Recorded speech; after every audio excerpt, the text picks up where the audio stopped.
My name is Homer, and at 32, I built my life as a successful real estate developer in Chicago.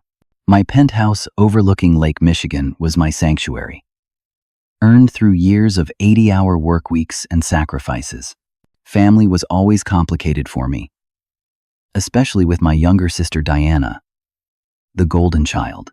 I never expected that at her lavish wedding, my own mother would demand I give up my home, then slap me hard across the face when I refused. The silence that followed was deafening, but what came next would change everything. If you're watching this, drop a comment telling me where you're viewing from.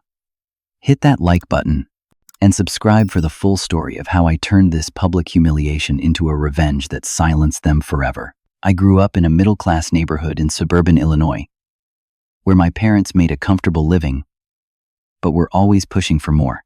My father worked as an accountant at a mid-sized firm, while my mother taught third grade at the local elementary school. We never went without necessities, but there was always a sense that we were just one step away from the life my parents really wanted. From my earliest memories, it was clear that my sister Diana had a special place in our family. 4 years younger than me, she was the surprise baby, the one who completed our family according to my mother. Diana had these big blue eyes and blonde curls that made strangers stop my parents in the grocery store to comment on how beautiful she was. My mother would beam with pride, while I trailed behind with my gangly limbs and unremarkable brown hair.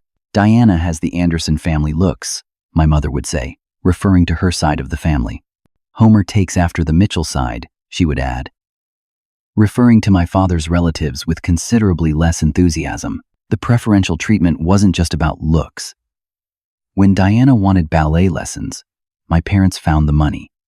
When I wanted to join the school basketball team, I was told to focus on academics instead. When Diana struggled in math, my parents hired a tutor.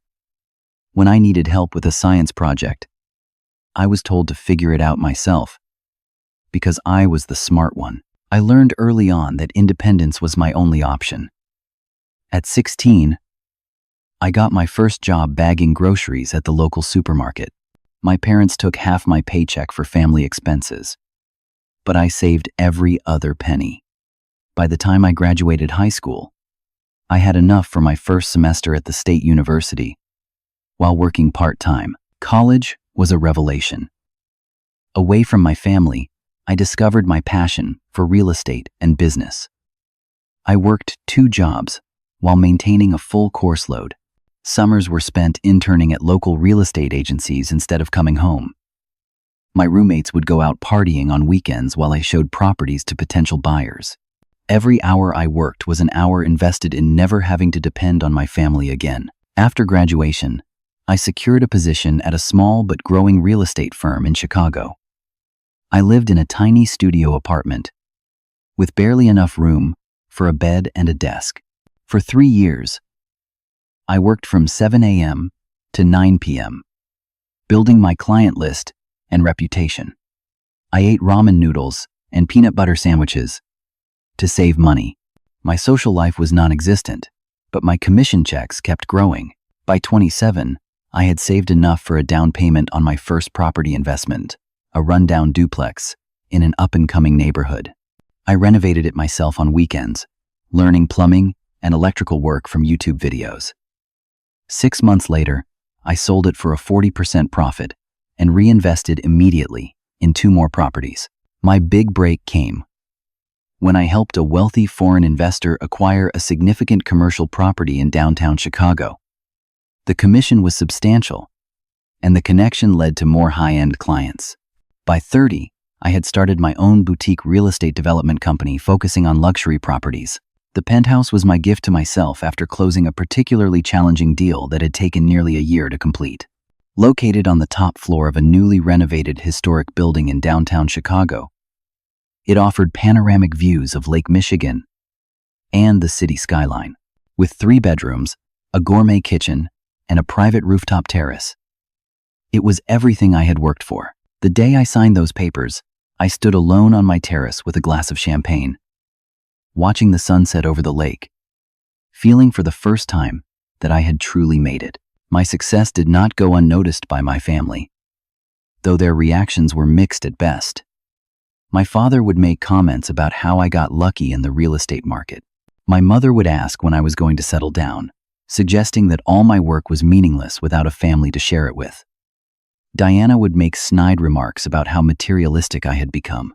Despite this, I maintained contact with my family, calling weekly and visiting on major holidays.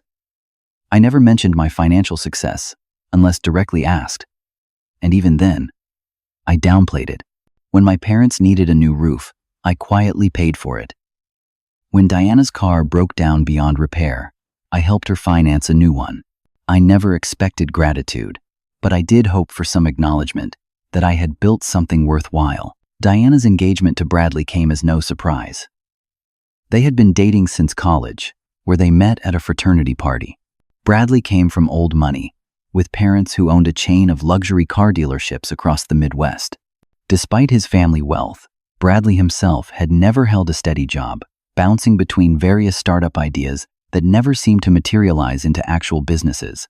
When Diana called to announce their engagement, her voice bubbling with excitement, I genuinely tried to share in her happiness. "That's wonderful news, Diana. I'm really happy for you both," I said, meaning it despite my reservations about Bradley. "We're thinking about a spring wedding." She gushed. "Something really special. You know, Bradley's parents are helping, of course, but we were hoping you might contribute too, since you're doing so well now." And there it was, the familiar expectation that my success was a family resource rather than something I had earned through years of sacrifice. Still, I agreed to help, wanting to be the bigger person and truly support my sister on her special day.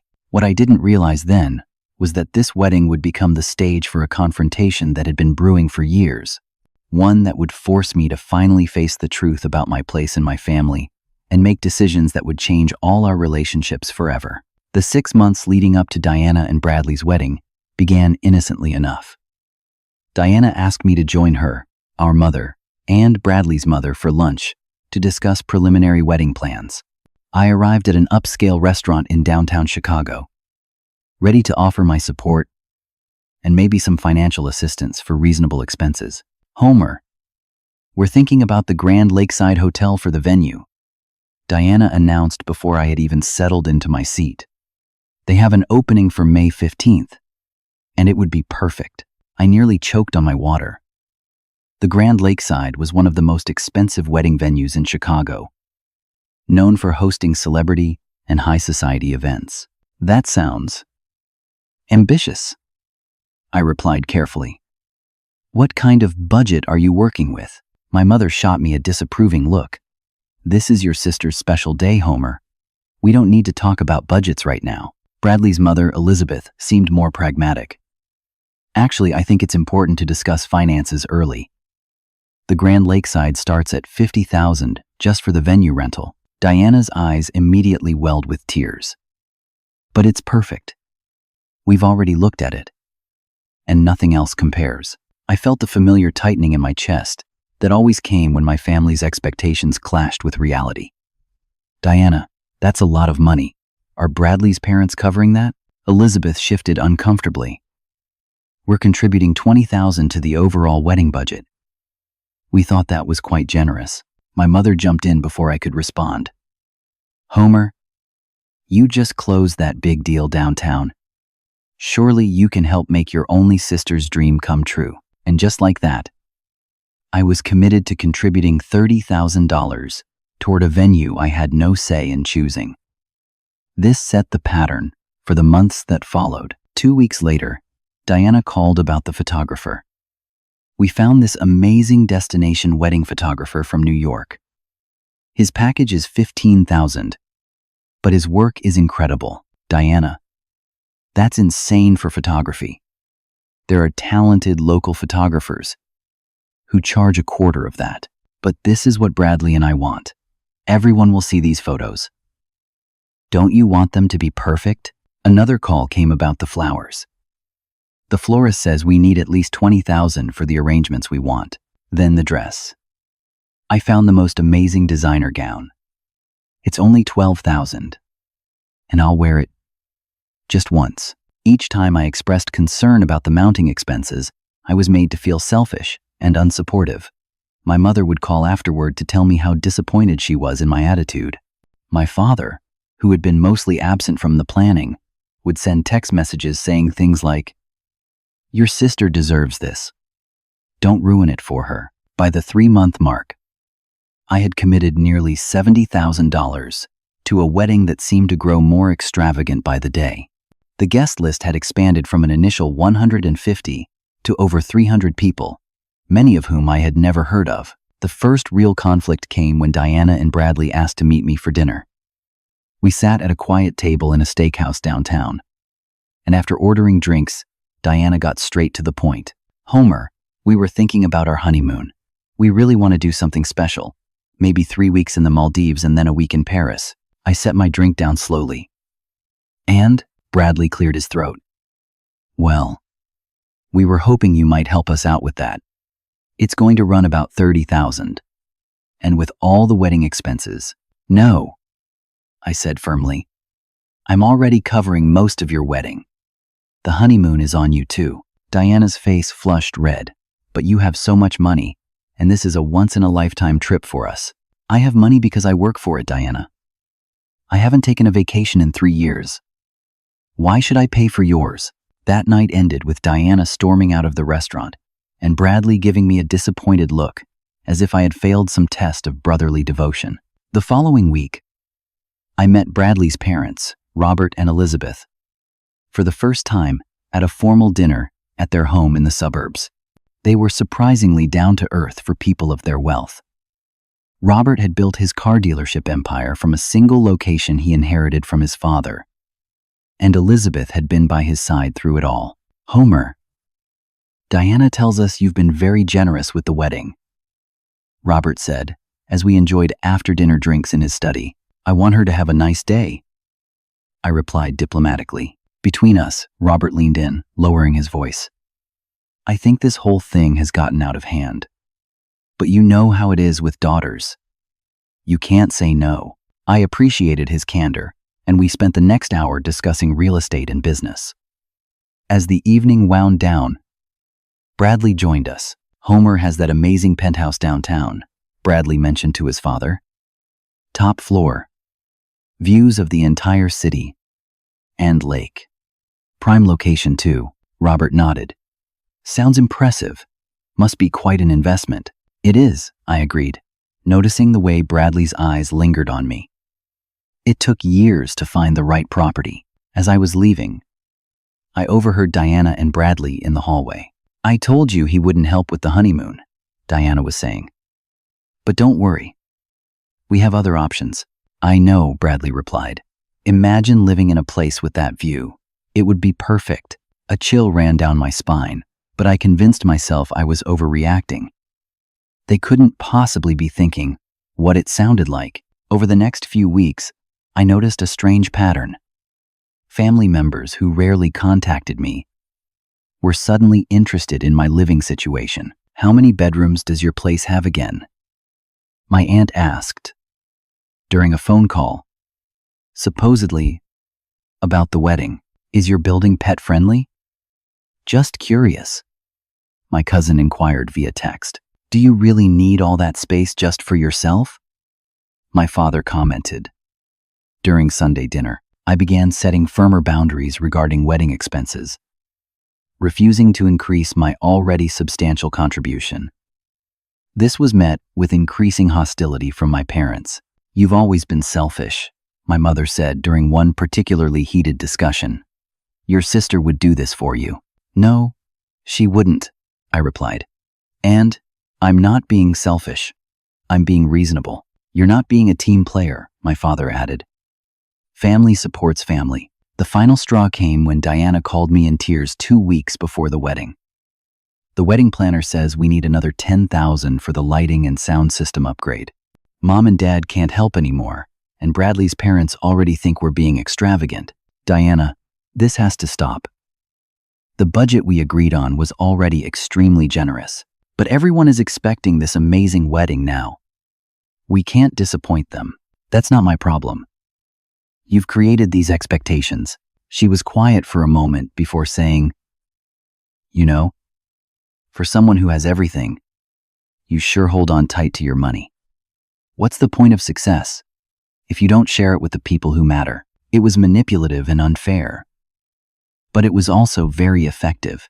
I ended up transferring the additional $10,000, bringing my total contribution to the wedding to nearly $90,000, more than both sets of parents combined. As the wedding approached, I couldn't shake the feeling that there was something else going on beneath the surface. Something that went beyond even the excessive financial demands I had already endured. The rehearsal dinner was scheduled at Stellato, one of Chicago's most exclusive Italian restaurants, where the tasting menu started at $200 per person. When I received the invitation, I noticed that my name was listed as the host, despite never agreeing to this arrangement.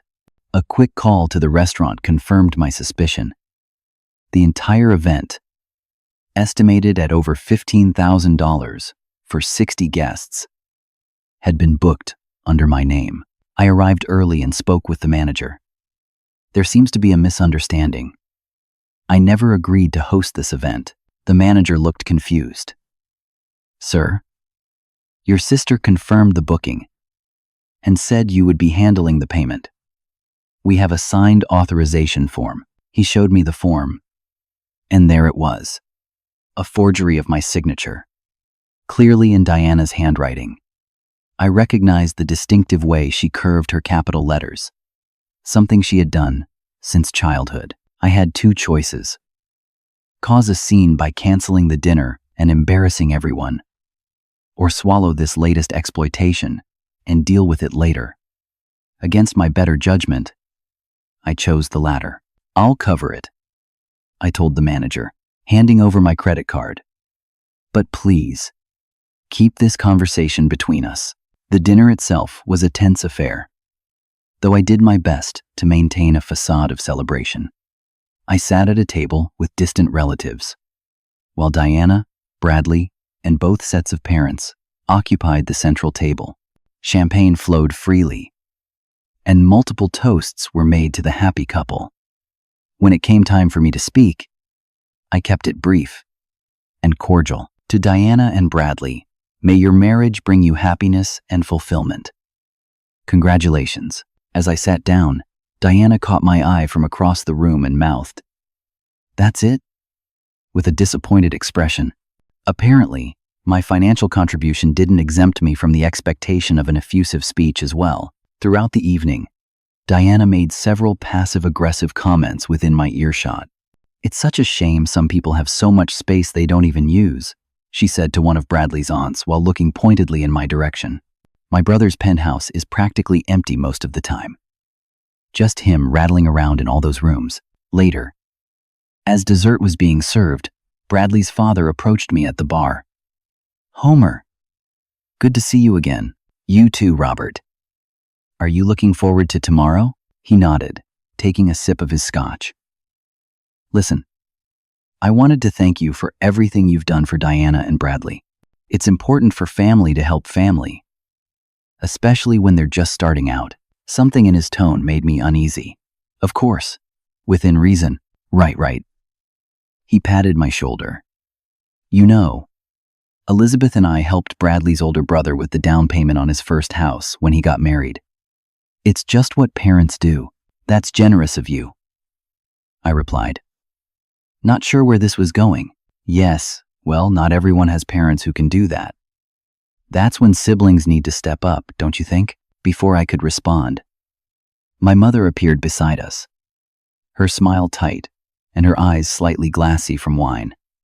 "Homer, can we have a word? In private?" Robert excused himself, and my mother led me to a quiet corner of the restaurant's outdoor patio.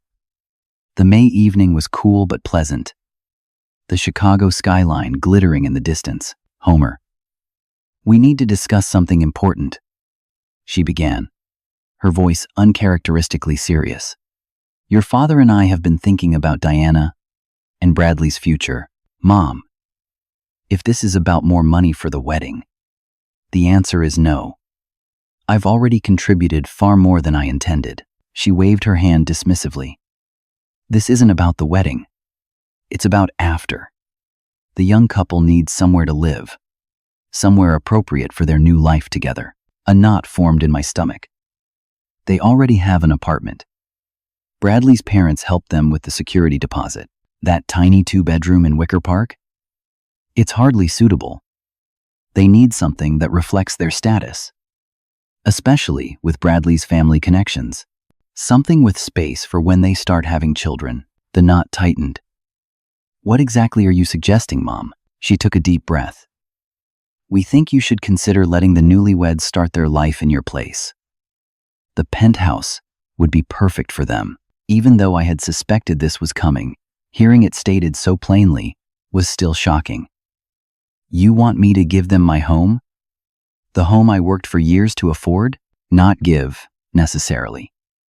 You could move into their apartment, or buy another place. You can afford it. She said this last part, as if it were the most reasonable suggestion in the world. Mom, that's insane. I'm not giving up my home for Diana and Bradley. They need to live within their means, just like everyone else. Her expression hardened. You've always been so selfish, Homer. Ever since you were a child. Always keeping score. Always holding back. This is your sister. Your only sister. This has nothing to do with selfishness.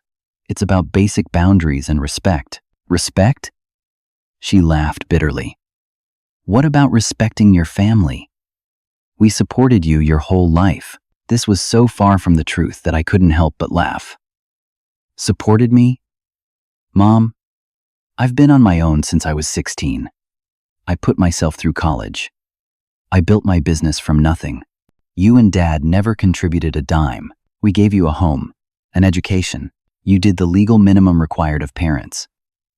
And even then, Diana always came first. Always. My mother's face flushed with anger. Your sister needs this, Homer. She deserves a beautiful home to start her marriage.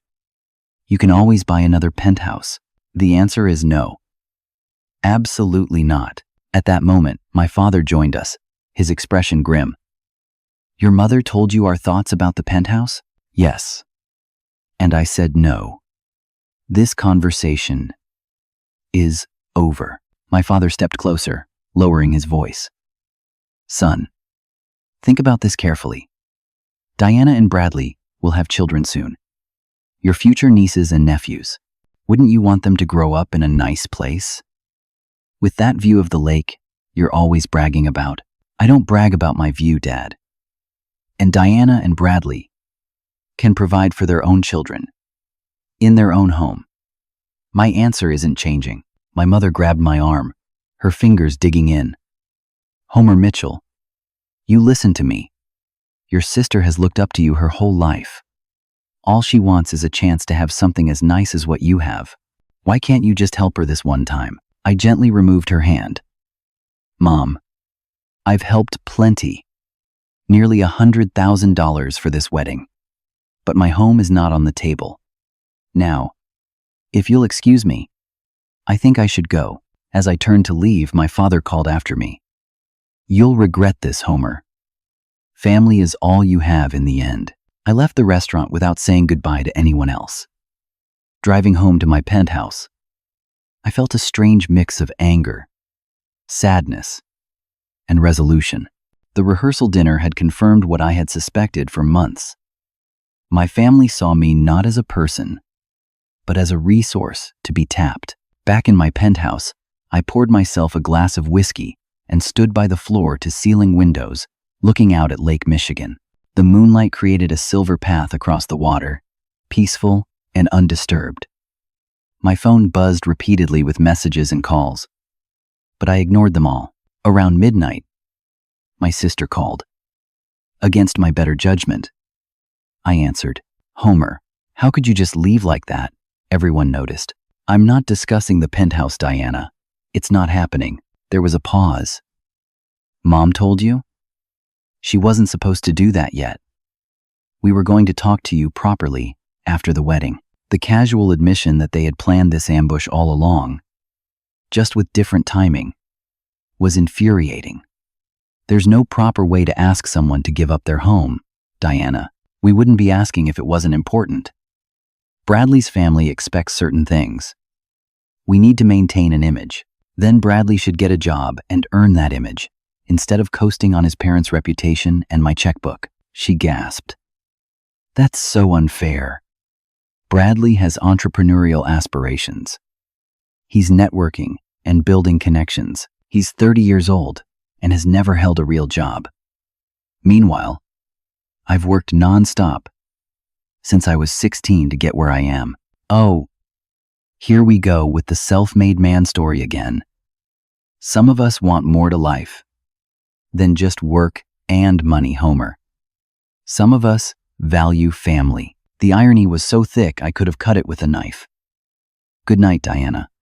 I'll see you at the wedding tomorrow. Wait, Homer, please. Just think about it. For me? Your little sister? I ended the call without responding and turned off my phone. Tomorrow was going to be a long day, and I needed whatever rest I could get. As I prepared for bed, I couldn't shake the feeling that the worst was yet to come. The morning of Diana's wedding dawned bright and clear, a perfect May day in Chicago. I woke early, feeling a sense of dread that contrasted sharply with the cheerful sunlight streaming through my windows. After a strong cup of coffee and a quick breakfast, I dressed in the expensive tailored suit I had purchased specifically for this occasion. A dark blue three-piece that had cost nearly $3,000, another expense I had gladly covered to support my sister's special day. The ceremony was scheduled for 11 a.m. at St. Michael's Cathedral, a historic church in downtown Chicago with soaring Gothic architecture and stunning stained glass windows. I arrived 45 minutes early, hoping to have a moment alone with Diana. Before the proceedings began, the church was already bustling with activity. Florists arranged elaborate displays of white roses and lilies at the end of each pew, while the wedding planner directed a team of assistants in distributing programs and seating important guests. The organist practiced softly in the background, the music echoing through the cavernous space. I found Diana in a side room, surrounded by her bridesmaids as a makeup artist applied the finishing touches to her appearance. When she saw me in the doorway, she dismissed everyone with a wave of her hand. 5 minutes, please, ladies. Once we were alone, I approached my sister, genuinely moved by how beautiful she looked in her designer gown. Despite our differences, she was still my only sibling, and I wanted her to be happy. You look incredible, Diana, I said sincerely. Bradley is a lucky man. She smiled, though it didn't quite reach her eyes. Thank you, Homer. You clean up pretty well yourself. I took a deep breath. Listen, about last night. I want us to put that aside for today. This is your wedding, and I want it to be perfect for you. Can we agree to a truce, just for today? Diana studied me for a moment, then nodded. Of course. Thank you for coming to me first. And thank you for everything you've contributed. I know it's been a lot. For a brief moment, I felt a flash of the connection we had shared as children, before expectations and favoritism had driven a wedge between us. I leaned in and gave her a careful hug, mindful of her elaborate hairstyle and makeup. I love you, Diana. I always will, no matter what. She hugged me back. I love you too, big brother. With that tentative peace established, I took my place in the church alongside other family members. My parents arrived shortly after, my mother resplendent in a pale blue dress, and my father uncomfortable but dignified in his rented tuxedo. They acknowledged me with stiff nods, but didn't approach. The ceremony itself was beautiful. Diana floated down the aisle on our father's arm, a vision in white lace and silk. Bradley waited at the altar, looking genuinely awestruck as his bride approached. The vows were traditional, but delivered with evident emotion. And when the priest pronounced them husband and wife, the entire congregation erupted in applause. During the receiving line outside the church, I congratulated the newlyweds warmly and posed for the obligatory family photos.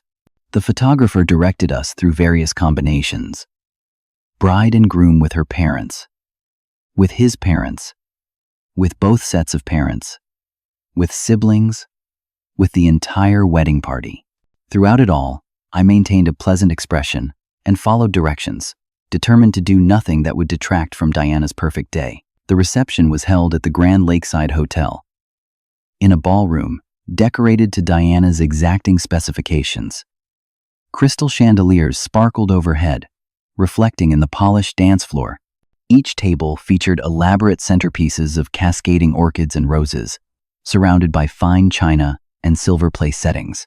A 10-piece band played softly as the 300 guests found their seats according to the meticulously planned seating chart. I was seated at a table with cousins I rarely saw, rather than at the family table near the bride and groom.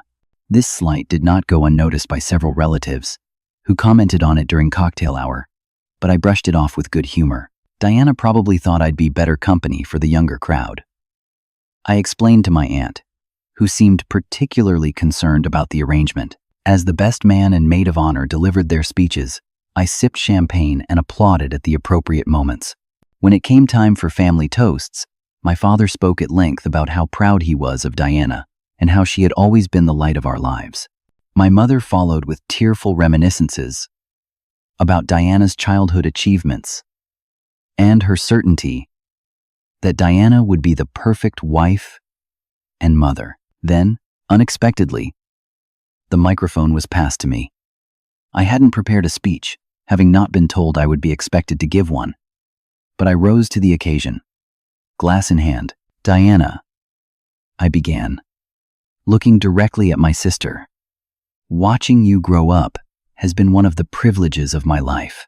Today, you look more beautiful than ever, and the happiness shining in your eyes is all any brother could wish for his sister. Bradley, you're gaining not just a wife, but a woman of remarkable determination and spirit. Treat her well, and may your life together be filled with joy and prosperity." To the bride and groom. The guests applauded, and Diana gave me a small, genuine smile from the head table.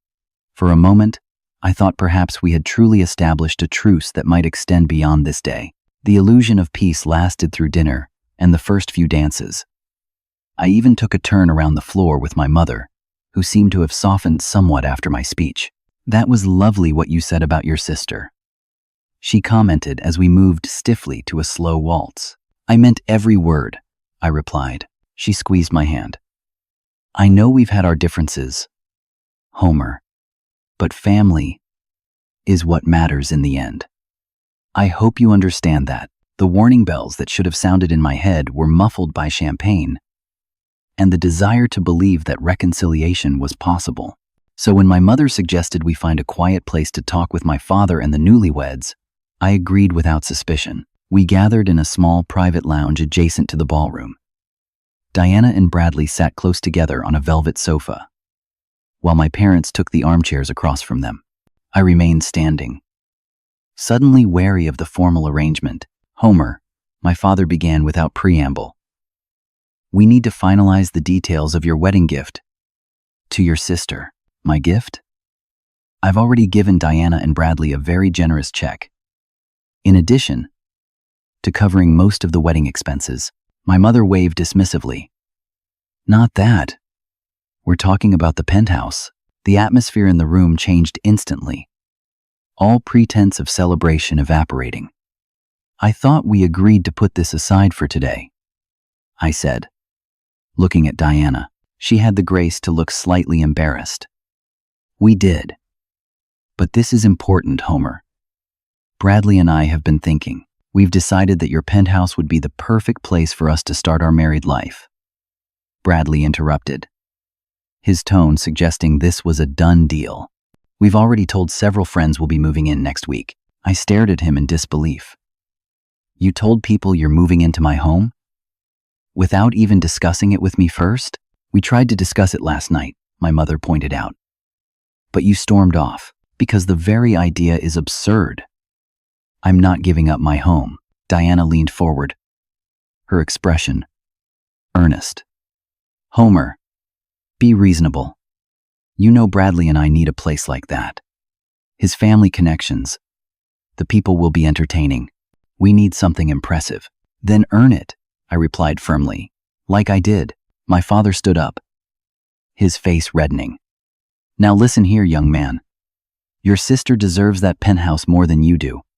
She's starting a family. She would appreciate it properly, not just use it as a bachelor pad to impress clients. It's my home, I said, struggling to keep my voice level. I bought it with money I earned through years of hard work. It's not up for negotiation. Diana's eyes filled with tears, a tactic she had perfected over years of getting her way. I've never asked you for anything important before, Homer. This is my future we're talking about. You've asked for plenty, I corrected her. And I've given generously. But my home is where I draw the line. Bradley stood up next to my father, his jaw set stubbornly. Homer, be reasonable. You're a single guy. You could live anywhere. Diana and I need to establish ourselves in the right neighborhood, with the right address. Then get jobs that pay for that address, I replied coldly. My mother rose now as well, her voice rising. Homer Mitchell, I am ashamed of you. After everything we've done for you, this is how you repay us? By denying your sister the one thing that would make her happy? The sheer audacity of that statement broke something in me. Everything you've done for me? What exactly would that be, Mom? Was it making me get a job at 16 while Diana got an allowance? Was it making me pay for my own college while setting aside money for Diana's? Was it constantly comparing me unfavorably to her my entire childhood? How dare you? My mother gasped. We gave you everything. No, you didn't. I gave myself everything because I had to. And now you want to take it away. Because Diana wants it? Not happening. By this point, our voices had risen enough that a few guests had paused near the open door of the lounge, watching the confrontation with undisguised curiosity. Diana noticed and quickly modulated her tone, though her words remained barbed. Homer, please keep your voice down. This is my wedding day. Then we should end this conversation and rejoin your guests, I suggested. My answer remains no. My mother stepped closer to me, her voice dropping to a harsh whisper. You have always been the selfish one, always thinking only of yourself. Diana has been nothing but a loving sister to you. And this is how you repay her? I laughed incredulously. A loving sister? She forged my signature to stick me with a $15,000 dinner bill last night. She's been using me as an ATM for this entire wedding. And now she wants my home? That's not love, Mom. That's exploitation, Diana gasped. How can you say such terrible things? Today of all days? Because they're true. And I'm done pretending otherwise. My mother's face contorted with rage. Don't be selfish. And then it happened. Her hand flew up and connected with my cheek in a slap so hard it echoed through the small room. The force of it snapped my head to the side and left a stinging imprint of her fingers on my skin. The silence that followed was absolute. Even the guests at the door froze in shock. I slowly turned my head back to face my mother, who seemed as surprised by her action as everyone else. Homer, she began, but I cut her off with a raised hand. We're done here, I said quietly. Congratulations on your wedding, Diana. I hope you and Bradley will be very happy together. Goodbye. With as much dignity as I could muster, I walked past the gawking onlookers and back into the ballroom. Conversations hushed as I passed, whispers following in my wake. My cheek burned not just from the slap, but from the humiliation of knowing dozens of people had witnessed my own mother treating me like a disobedient child. I retrieved my coat from the check room and walked out into the late afternoon sunshine. Several guests called my name, but I didn't turn back. As I waited for the valet to bring my car, I made a decision. This would be the last time I allowed my family to treat me as less than I was worth.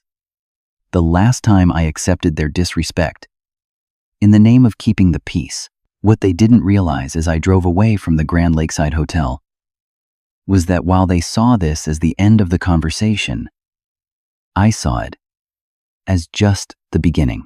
They had pushed me too far. And now they would learn that there were consequences to treating people the way they had treated me. The morning after Diana's wedding, I woke to a barrage of notifications on my phone. 27 missed calls, 43 text messages, and numerous voicemails, all from family members and wedding guests. I ignored them all and made myself a strong cup of coffee, carrying it out to my terrace where I could watch the early morning sun sparkle on Lake Michigan. My cheek no longer stung from my mother's slap, but the emotional impact lingered. Being publicly humiliated at an event I had largely financed by the very people who should have appreciated my contributions most, cut deeper than I wanted to admit. For the first time, I allowed myself to fully acknowledge what I had always known but tried to deny. My family did not love me the way I had tried to love them. Around noon, when I finally began reading through the messages, I discovered they fell into 3 distinct categories. Some expressed shock and sympathy at how I had been treated. Others demanded to know why I had ruined Diana's wedding by causing a scene. The third and largest group were from my immediate family, alternating between angry accusations and manipulative attempts at reconciliation. My father's message was particularly telling. Your behavior was inexcusable. Your mother is devastated. Diana's special day was tarnished because of your selfishness. When you're ready to apologize and discuss the Penthouse situation like an adult, call us. Diana and Bradley had left for their honeymoon in the Maldives. A trip I later learned was being paid for by Bradley's parents. Before departing, Diana had sent me a long message that managed to be both accusatory and pleading. I can't believe you embarrassed me like that at my wedding. Everyone was talking about it. Some people even left early. Mom is beside herself. I hope you're satisfied with yourself. That said, Bradley and I are willing to forgive you when we return, if you reconsider the Penthouse offer. We've already told several of our friends about the amazing view and location. Please don't make us look foolish. The entitlement in that message crystallized something for me. This wasn't just about the Penthouse. It was about a lifetime of being treated as less important, less deserving, and ultimately, just a resource to be exploited rather than a person to be respected. I spent the next few days in a strange state of calm deliberation. Rather than reacting emotionally, I began to think strategically about my relationship with my family moving forward. I made an appointment with Linda, a therapist I had briefly seen during a particularly stressful period in my career. I needed an objective perspective before deciding on my next steps. Homer, from what you've described, your family has established a pattern of using you financially while simultaneously dismissing your achievements and needs, Linda observed during our session. The Penthouse demand isn't an isolated incident. It's the culmination of a dysfunctional dynamic that's been in place for decades. So what do I do? I asked. Cut them off completely? Linda shook her head. That's one option. But decisions made in anger often lead to regret.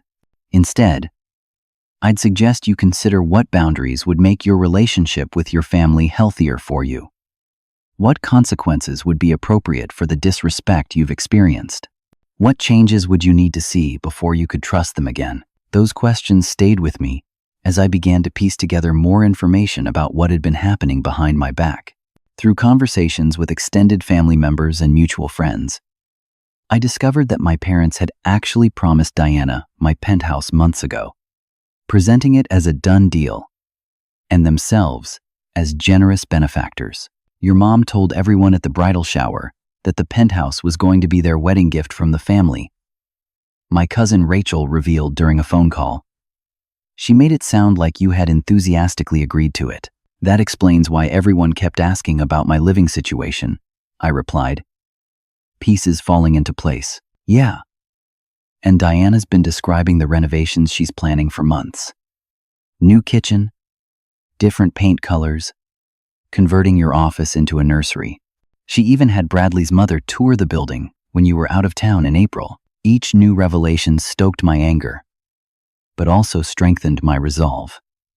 This wasn't just presumptuous. It was a profound violation of trust and boundaries. My family had not only assumed control over my most significant asset, but had been publicly taking credit for generosity with something that wasn't theirs to give. A week after the wedding, I contacted a lawyer friend, Marcus, for advice. We met for lunch at a quiet restaurant far from my usual haunts, where I laid out the situation in detail. Legally, you're completely protected, Marcus assured me after hearing the story. They have no claim whatsoever to your property, but I'm more concerned about the financial entanglements you've described. The forged signature on the rehearsal dinner contract. For instance, that's forgery and fraud. I don't want to press charges against my sister, I said, though the thought had admittedly crossed my mind. Understood. But you should definitely document everything, just in case. And I'd suggest a formal accounting of all wedding expenses you covered, with receipts. If there are any joint investments or accounts with family members, now would be a good time to separate those. I took his advice seriously, spending the next few days compiling a detailed spreadsheet of every dollar I had contributed to Diana's wedding, from the venue deposit to the custom napkins embossed with the couple's initials. The final tally was staggering. Just over $97,000, not including the wedding gift check of $5,000 I had given them at the rehearsal dinner. Armed with this information, and after several more sessions with Linda, I began to formulate not what I initially thought of as revenge, but what I came to view as a restoration of balance and dignity. My family had taken advantage of my generosity while simultaneously dismissing my achievements and worth. Now they would experience the consequences of that behavior. First, I contacted my bank to ensure that no one in my family had access to any of my accounts. Though I hadn't given them such access knowingly, Diana's willingness to forge my signature had made me cautious. Next, I withdrew from a real estate investment partnership I had reluctantly entered into with my father the previous year, reclaiming my capital contribution with the appropriate notice. The most difficult decision was what to do about the penthouse itself. Part of me wanted to sell it immediately, just to ensure that Diana and Bradley could never live there. But that felt reactive rather than strategic. The penthouse was a sound investment in a prime location, one that had already appreciated considerably since my purchase. Selling it to spite my family would be cutting off my nose to face my face. Instead, I contacted a property management company that specialized in luxury short-term rentals. My penthouse, with its prime location and stunning views, would command premium rates from corporate clients and wealthy tourists. Not only would this generate significant additional income, but it would also ensure that the property was legally occupied and unavailable, even if my family continued to press their absurd demands. As these practical protections fell into place, I also began planning a more direct confrontation. Diana and Bradley would return from their honeymoon soon, and I had no doubt that my family would resume their campaign for my penthouse with renewed vigor. This time, I would be prepared not just to refuse, but to reset the entire dynamic of our relationship. What I was planning wasn't revenge in the traditional sense. I didn't want to hurt my family or cause them pain simply because they had hurt me. What I wanted was justice, accountability, and most importantly, respect. If they couldn't give that freely out of love, then they would give it out of consequence. As the days passed and my plan took shape, I found myself feeling not angry but resolved. The confusion and hurt that had plagued me since childhood began to lift, replaced by a clear-eyed understanding of my worth and my right to be treated with basic dignity, especially by those who claimed to love me. My mother had slapped me and called me selfish for refusing to give up my home. My father had dismissed years of hard work as luck and entitlement. My sister had tried to manipulate me through tears and then public shaming. They had all, in their various ways, tried to make me feel small and unworthy. But as I sat on my terrace on the evening before Diana and Bradley's return, watching the sunset paint the Chicago skyline in hues of gold and crimson, I knew that chapter of my life was ending. I was no longer the convenient resource, the reliable ATM, or the perpetual disappointment. I was Homer Mitchell, self-made success, and it was time my family recognized that fact or prepared to live without my presence in their lives. The choice, ultimately, would be theirs. But the consequences of that choice would be determined by me. Diana and Bradley returned from their honeymoon tanned and seemingly refreshed, posting dozens of photos on social media of overwater bungalows and candlelit dinners on the beach. Neither of them contacted me directly, though my mother called several times, leaving increasingly demanding messages about resolving the situation before the kids get back. I let them all stew for a few more days, using the time to finalize my preparations. I had carefully documented all wedding expenses with copies of receipts, bank transfers, and contracts. I had scheduled meetings with both my attorney and financial advisor to ensure all my bases were covered, and I had prepared a detailed presentation that laid out exactly how my family had treated me, not just during the wedding fiasco, but throughout my life. The first phase of my plan involved Bradley's parents, Robert and Elizabeth. They had seemed like reasonable people, and I suspected they had no idea of the full extent of my family's behavior. I invited them to lunch at a quiet, upscale restaurant downtown, framing it as a chance to get to know each other better now that our families were connected. They accepted readily, and when we met, they were warm and seemingly genuine in their interest in my work and life. After some pleasant small talk, I carefully steered the conversation toward the wedding. I wanted to ask. I began, keeping my tone casual. Did you know that my parents promised Diana and Bradley my penthouse as a wedding gift? Elizabeth's brow furrowed in confusion. Your penthouse? No. They mentioned a significant gift from the family, but not specifics. Bradley did say something about a new place after the honeymoon, but we assumed they were upgrading apartments. Robert looked equally perplexed. Why would they promise your home? That doesn't make any sense. My thoughts exactly, I replied, and then proceeded to tell them the full story. From the escalating wedding expenses to the forged signature on the rehearsal dinner contract, culminating in the confrontation and my mother's slap. I showed them photos of the check I had written for the venue and the spreadsheet detailing all my contributions. I'm not telling you this to create problems between our families, I assured them as they sat in stunned silence. But I wanted you to understand the situation from my perspective before things get more complicated when Diana and Bradley return. Elizabeth reached across the table and squeezed my hand. Homer, I am so sorry. We had no idea. The way Diana and your parents described you, well, it was quite different. Let me guess, I said with a wry smile. Selfish workaholic, who doesn't care about family? Robert nodded grimly. Something along those lines. Plus, implications that you owed Diana, because your parents had given you significant advantages that she didn't receive. I couldn't help but laugh at the complete inversion of reality. If anything, the opposite is true. Diana was always the favorite, the one who got the support and encouragement. I had to make my own way. By the end of lunch, Bradley's parents had a much clearer picture of the dynamics at play. They assured me they would speak to Bradley about the situation and made it clear they did not support the idea of taking my home. We raised our son to earn his success, not to take from others, Robert said firmly as we parted. This isn't how we do things in our family. The next phase involved addressing the financial entanglements between myself and my parents.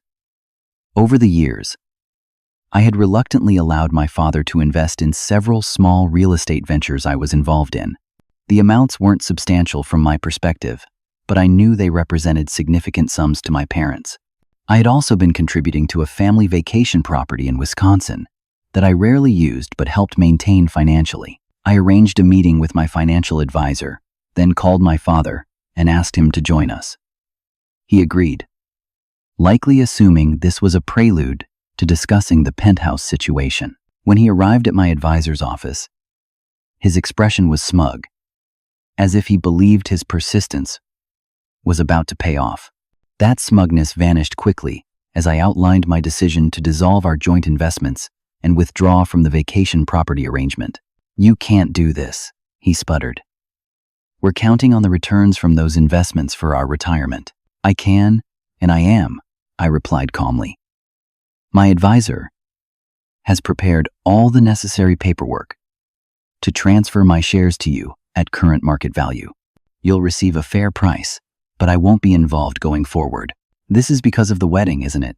You're punishing us because you can't stand to see your sister happy." I refuse to take the bait. "This is about establishing clear boundaries. I've allowed my finances to become entangled with family in ways that aren't healthy for any of us. I'm correcting that mistake." He left angry but with signed documents confirming the termination of our financial relationships. I knew this would create some hardship for my parents, who had come to rely on the steady income from investments they had contributed relatively little to. But I also knew it was necessary. Financial entanglement had become one of their primary methods of control. The third and most direct phase of my plan involved Diana and Bradley themselves. Once they returned from their honeymoon, I knew they would waste no time in resuming the campaign for my penthouse. Rather than waiting for them to approach me, I decided to take the initiative. I sent them a formal email with the subject line "Wedding Expenses and Future Arrangements." Attached was the complete spreadsheet of my contributions to their wedding, totaling $97,342.18, along with a scanned copy of the forged signature on the rehearsal dinner contract. The body of the email was brief and to the point. "Diana and Bradley, attached is a comprehensive accounting of my financial contributions to your wedding. As you can see, these contributions far exceeded what would be considered reasonable, even by generous standards. I am particularly concerned about the forged signature on the rehearsal dinner contract. Forgery is a criminal offense, and while I have chosen not to pursue legal action at this time, I consider this a serious breach of trust. Regarding the penthouse, to be absolutely clear, I will not be giving, lending, or selling my home to you. Any plans you have made based on that assumption need to be revised immediately. I am available to meet in person to discuss how we move forward from here. Please let me know when you would be available. Homer." The response was swift and exactly what I had expected. Diana called me screaming, cycling through tears, threats, and accusations so quickly, it was difficult to follow her logic. Bradley sent a more measured but equally dismissive email, suggesting I was overreacting and should think of family first. I responded to both by suggesting a family meeting the following weekend, including both sets of parents, to resolve all outstanding issues.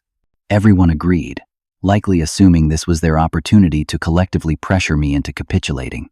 The meeting was set for Saturday afternoon at my parents' home in the suburbs. I arrived precisely on time, dressed professionally, and carrying a leather portfolio containing all my documentation. Everyone else was already there, seated in the living room with expressions ranging from Bradley's cautious optimism to my mother's barely concealed contempt. "Thank you all for coming," I began, taking the one empty chair. "I think it's important that we clear the air and establish some ground rules for moving forward." "Ground rules?" my mother interrupted. "Homer, this isn't a business meeting. This is family." "Actually, it's both," I replied, "because this family has been conducting itself like a business with me as the primary investor and everyone else as beneficiaries. That arrangement is now ending." The room fell silent as I opened my portfolio and began a calm, factual explanation of how I had been treated throughout my life, and particularly during the wedding planning and ceremony. I outlined each expense I had covered, each instance of disrespect or manipulation, and the cumulative effect of years of being treated as a resource rather than a person. The attempt to take my home was not an isolated incident, I explained. It was the culmination of a pattern that has defined our family dynamic for as long as I can remember. Diana is given everything, while I am expected to provide for myself and then share whatever I achieve. "That's not true," Diana protested. "You've always been the successful one. the one everyone admires. Success I earned through hard work. With no support from any of you, I countered. And rather than being proud of that success, you've resented it and felt entitled to its benefits. My father tried to interject with a defensive justification about family obligations, but I held up a hand to stop him. I'm not finished. From this point forward, here are the new boundaries. First, I will not be providing any further financial support to any of you. No gifts, no loans, no investments. Second, any discussion of my penthouse or any other property I own is permanently off the table. Third, I expect an acknowledgement of and apology for the treatment I received at the wedding, particularly the public slap. My mother gasped as if I had suggested something outrageous. You expect me to apologize for disciplining my son when he was being selfish and hurtful? I'm 32 years old, Mom. I'm not a child to be disciplined, especially not in public at an event I largely paid for. And yes, I do expect an apology, though I don't particularly believe you're capable of giving a sincere one. Bradley's parents had remained quiet throughout this exchange, but now Elizabeth spoke up. I think Homer's requests are entirely reasonable. He contributed an extraordinary amount to the wedding and was treated very poorly in return. My mother turned on her with a venomous glare. This doesn't concern you. This is a family matter. Actually, Robert interjected firmly, it does concern us. Our son is part of this family now, and we don't want him participating in the kind of behavior Homer has described.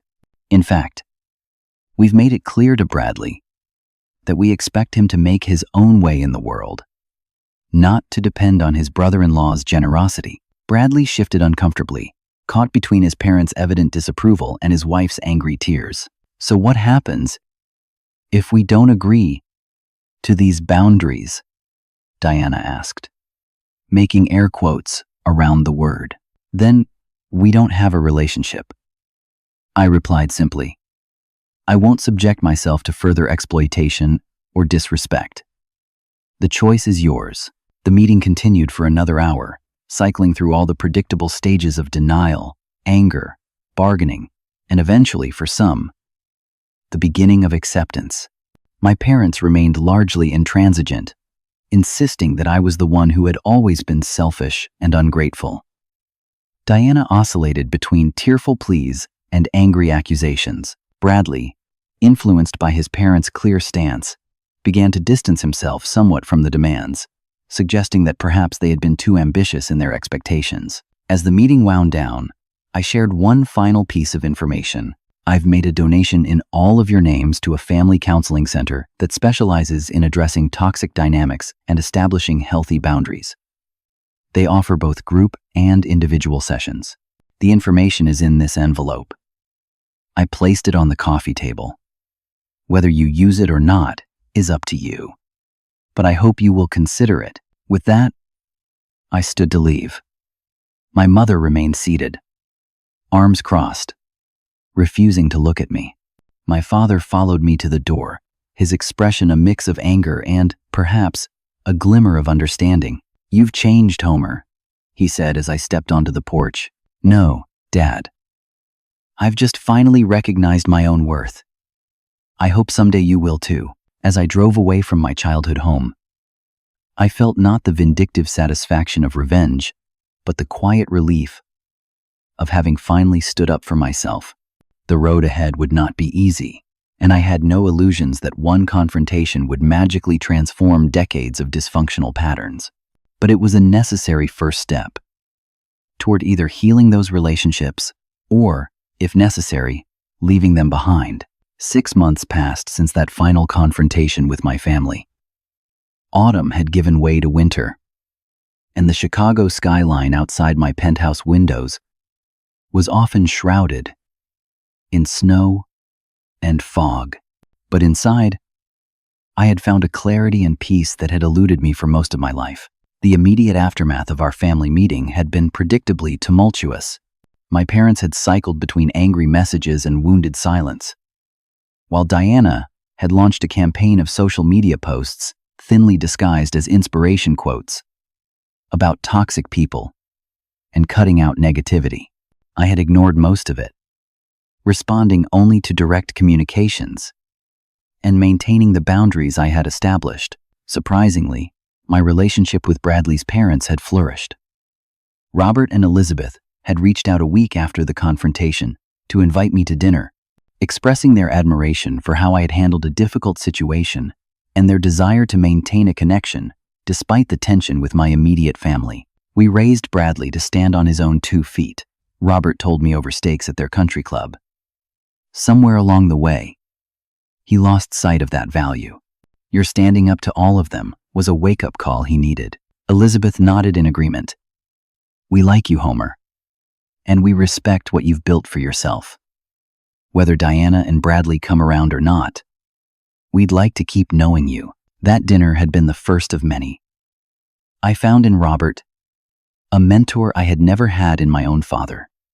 Someone who understood business, but also recognized the importance of integrity and self-respect. Elizabeth became a kind of surrogate mother figure, offering the warm acceptance my own mother had always reserved exclusively for Diana. As for my penthouse, I had gone ahead with my plan to list it as a luxury short-term rental when I wasn't using it. The income was substantial, and more importantly, it ensured that the property was legally occupied and unavailable for any family machinations. I had also decided to purchase a small weekend home in Michigan, a private retreat where I could decompress and reflect. The most significant change, however, was internal. Through continued therapy with Linda and a lot of personal reflection, I had begun to untangle my sense of self-worth from my family's approval.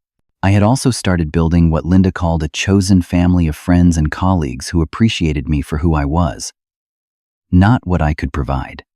I had even started dating seriously for the first time in years, meeting Caroline, a pediatric surgeon who understood ambition and hard work, but also knew the value of balance and healthy boundaries.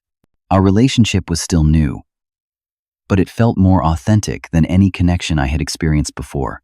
As for my biological family, the situation had evolved in unexpected ways.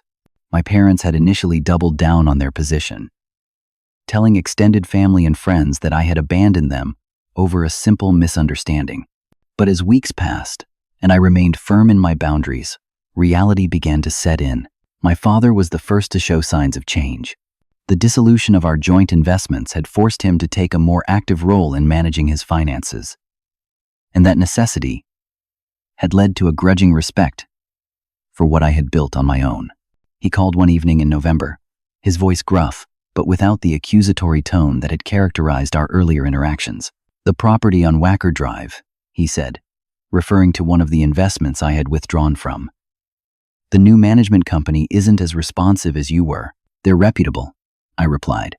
But different, I'm sure. There was a long pause. You did a good job with that property. Better than I acknowledged. It wasn't an apology, but it was a start. Our conversations since then had been brief, but increasingly civil, focused mostly on neutral topics, like sports or city politics. My mother had been slower to adjust. She had tried several times to circumvent my boundaries, sending guilt-laden messages or using relatives as intermediaries. Each attempt had been met with the same calm, consistent response. I was open to rebuilding our relationship, but only on the basis of mutual respect. Just last week, she had called with a different approach. I've been thinking about what you said, she began, her voice uncharacteristically subdued, about Diana always being the favorite. I never saw it that way. But I've been talking to. Well, I've been going to that counseling center you recommended. I had been genuinely surprised. I'm glad to hear that, Mom. I'm not saying you were right about everything, she added quickly. But maybe there are things I never considered from your perspective. It was a small crack in the wall of defensiveness, but a significant one. I had suggested we meet for coffee the following week. A short, public interaction that would allow us to test whether a new kind of relationship might be possible. Diana and Bradley had experienced perhaps the most dramatic changes. Without my financial support, and with Bradley's parents newly insistent that he find meaningful employment, they had been forced to confront economic reality. Their apartment in Wicker Park, which Diana had once dismissed as tiny and inadequate, was now their permanent home. Bradley had finally taken a real job at his father's car dealership, starting not as an executive, but as a sales associate, learning the business from the ground up. Diana had reached out to me just once, about 3 months after our confrontation. Her message had been brief, but significant. I never thanked you for the wedding. It was beautiful, and I know now how much of it was because of you. I'm sorry about the Penthouse thing. We were wrong, I had responded with equal brevity. Thank you for saying that. It means a lot. We hadn't spoken since, but I had heard through Bradley's parents that Diana was also attending counseling and had begun to recognize patterns in her own behavior that mirrored our parents' favoritism. It was a long road from recognition to change, but it was a beginning. As for me, the journey of the past 6 months had transformed me in ways I hadn't anticipated. Standing up for myself had been necessary and long overdue, but the real growth had come afterward. In learning to define myself, not in opposition to my family's treatment, but according to my own values and aspirations, I had discovered that true family was not about obligation or blood ties, but about mutual respect, support, and genuine care. Some of those connections might eventually include my biological relatives, if they were willing to build healthier patterns. Others would come from the relationships I was now free to nurture without the constant drain of toxic expectations. Most importantly, I had learned that setting boundaries wasn't selfish. It was an act of self-respect and ultimately of love, both for myself and for those who would benefit from the healthier dynamic those boundaries created. My mother's slap and the public humiliation that accompanied it had been painful, but they had also been the catalyst for a transformation that was ultimately healing. As I stood on my terrace on a clear winter evening, watching the city lights shimmer against the darkening sky, I felt a sense of gratitude for the difficult journey that had brought me to this place of greater authenticity and peace. The revenge I had initially sought had evolved into something far more valuable, a reclamation of my own worth, and the courage to live from that truth, regardless of others' expectations or demands. Have you ever had to set difficult boundaries with family members who couldn't respect your success or personal choices? I found that standing up for myself was the hardest but most necessary thing I've ever done. Drop a comment below sharing your experience with family boundaries. And if this story resonated with you, please hit that like button and subscribe for more real-life stories about navigating complex family dynamics. Your support means everything. And remember, sometimes the most loving thing you can do, both for yourself and others, is to say no to disrespect, and yes, to your own worth.